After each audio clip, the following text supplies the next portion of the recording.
Hello, my name's Jamie from Beacon Consultant Services. Thanks for tuning in to our first video on the A to Z of GDPR. Today we're going to be looking at A for accountability, which was a big change introduced by GDPR. And this says that companies should be responsible for and able to demonstrate compliance with all of the principles of GDPR.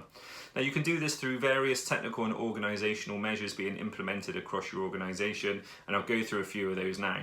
So making sure you have data protection policies in place, making sure you've established contractual relationships of any third parties you may deal with to tell them how they should be treating the data that you're sending them, what they should do when the contract ends, for example.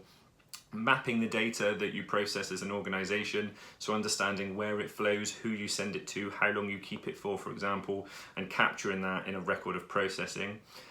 Carrying out data privacy impact assessments, also known as DPIAs. So if you're going to be speaking to a new third party or introducing a change in the organisation, this will help you to assess the risks and therefore understand what mitigating steps need to be put into place to lower those risks.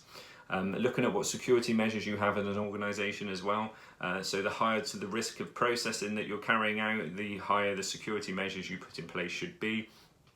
Making sure you're recording breaches as well, so having a process for managing breaches, recording them, understanding when they should be reported to the Information Commissioner's Office or when data subjects should be informed, but also introducing a data protection officer as well, so having a DPO in place can demonstrate that accountability and can have someone that acts as a liaison directly with the ICO or with the consumers should things fall down. So why is this important? Why is accountability important? Well, first and foremost, it keeps you compliant with the law.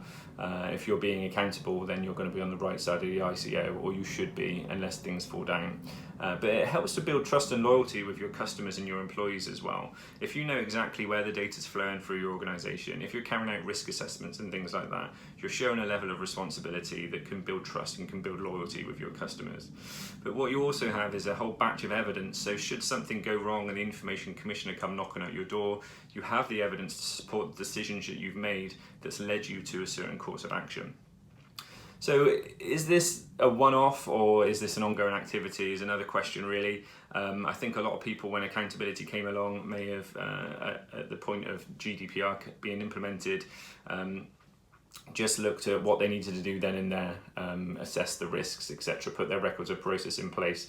But it really is an ongoing activity and it should be reviewed periodically, so at a time frame that's appropriate to your organisation, to make sure that those mitigating steps you put in place for those risks are still relevant, to make sure your record of processing is still up to date. For example, Elizabeth Denham, who's the Information Commissioner, released a 1-year-on report recently.